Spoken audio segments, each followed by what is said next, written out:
Who says you can't go home again?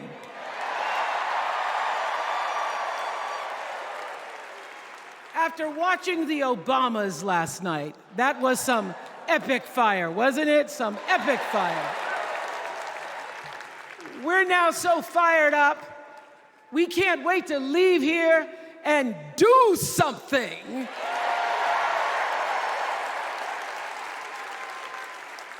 And what we're going to do is elect Kamala Harris as the next president of the United States.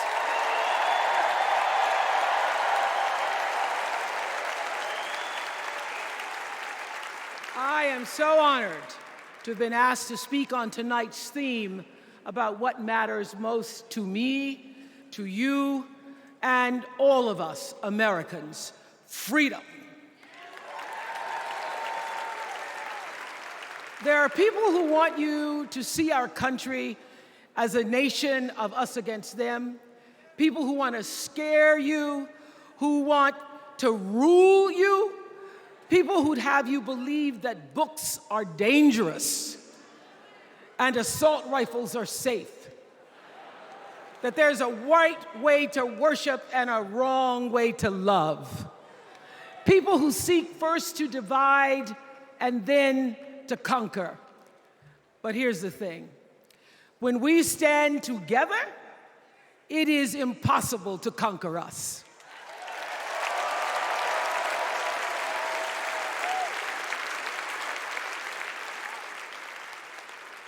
In the words of an extraordinary American, the late Congressman John Lewis,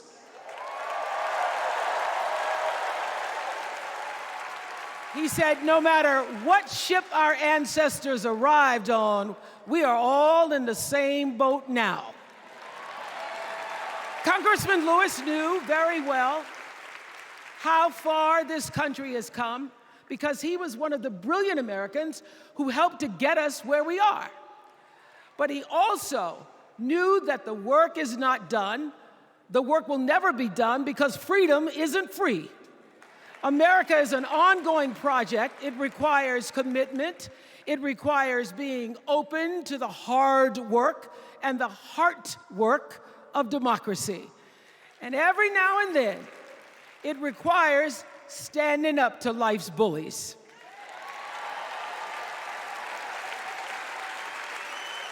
I know this.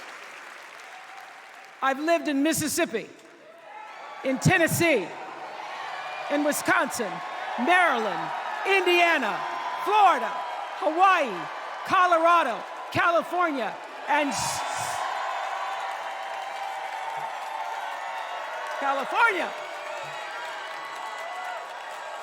sweet home Chicago, Illinois.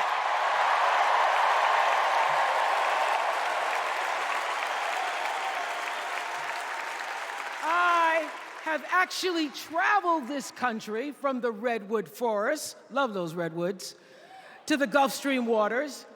I've seen racism and sexism and income inequality and division. I've not only seen it, at times I've been on the receiving end of it.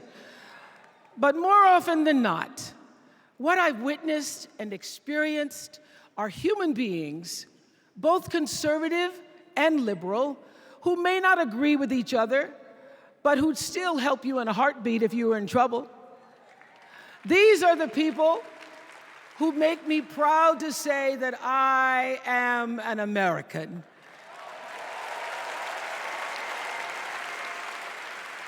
They are the best of America. And despite what some would have you think, we are not so different from our neighbors. When a house is on fire, we don't ask about the homeowner's race or religion. We don't wonder who their partner is or how they voted. No. We just try to do the best we can to save them.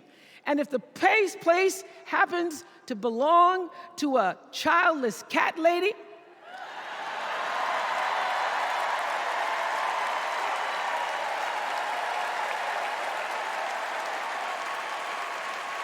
well, we try to get that cat out too.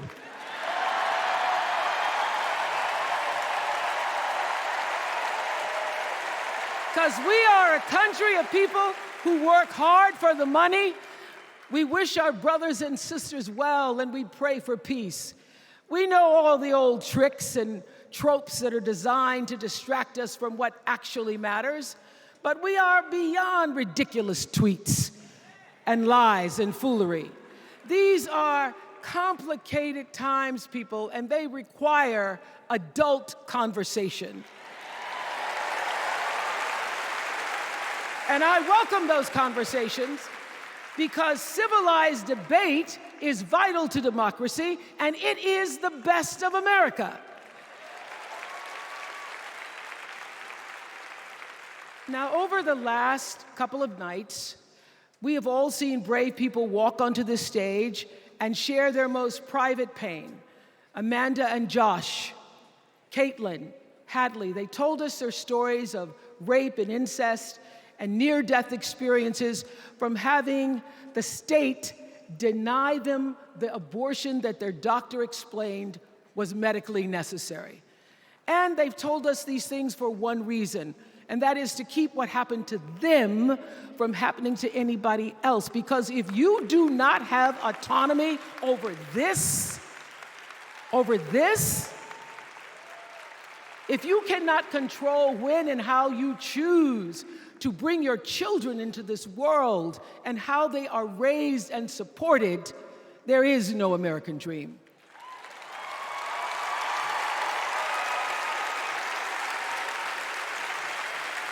The women and men who are battling to keep us from going back to a time of desperation and shame and stone cold fear, they are the new freedom fighters. And make no mistake, they are the best of America.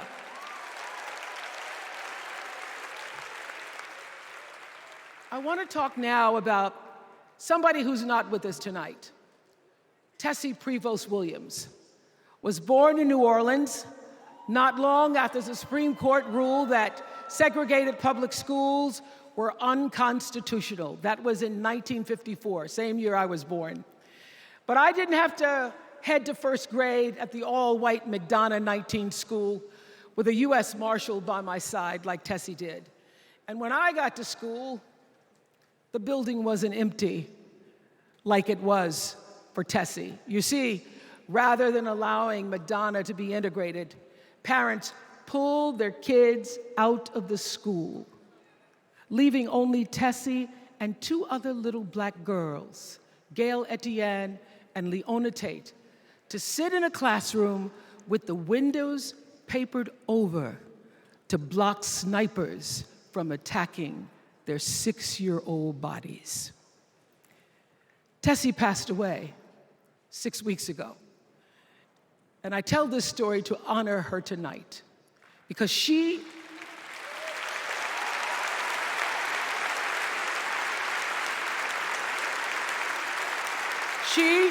like Ruby Bridges and her friends, Leona and Gail, the New Orleans Four they were called.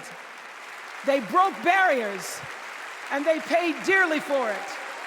But it was the grace and guts and courage of women like Tessie Prevost Williams that paved the way for another young girl who 9 years later became part of the second class to integrate the public schools in Berkeley, California.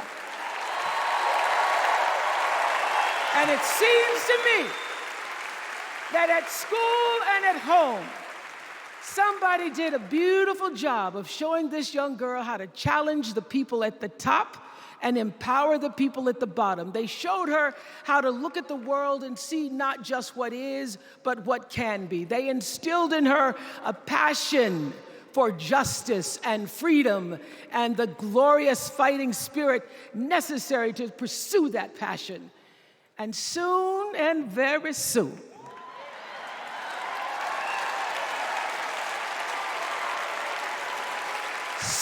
very soon, we're going to be teaching our daughters and sons about how this child of an Indian mother and a Jamaican father, two idealistic, energetic immigrants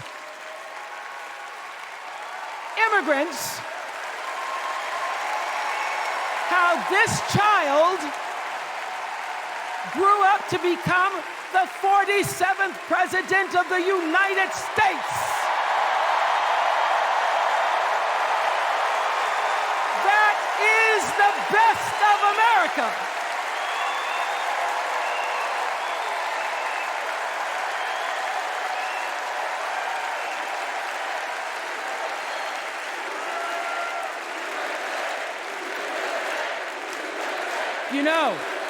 You know, let me tell you this. This election isn't about us and them. It's about you and me and what we want our futures to look like. There are choices to be made when we cast our ballot. Now, there's a certain candidate that says if we just go to the polls this one time, that we'll never have to do it again. Well, you know what? You're looking at a registered independent who's proud to vote again and again and again because I'm an American and that's what Americans do. Voting is the best of America. And I have always, since I was eligible to vote, I've always voted my values. And that is what is needed in this election now more than ever. So I'm calling on all you independents and all you undecideds. You know this is true. You know I'm telling you the truth, that values and character matter most of all. In leadership and in life. And more than anything, you know this is true, that decency and respect are on the ballot in 2024.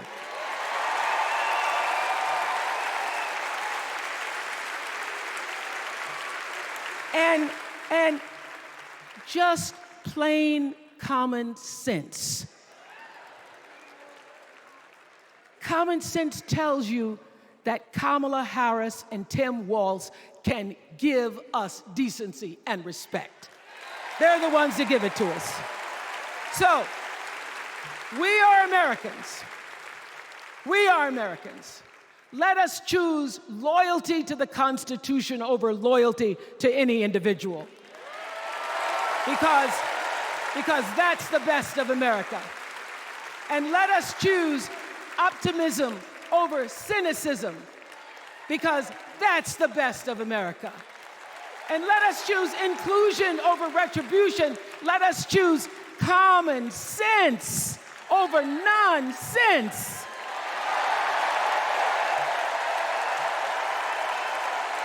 Because that's the best of America.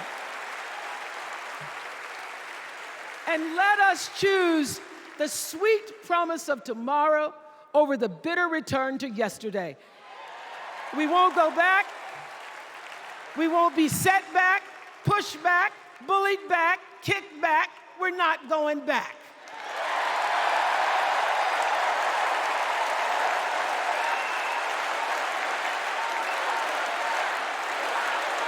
Not going back. We're not going back. So, let us choose. Let us choose truth. Let us choose honor. And let us choose joy.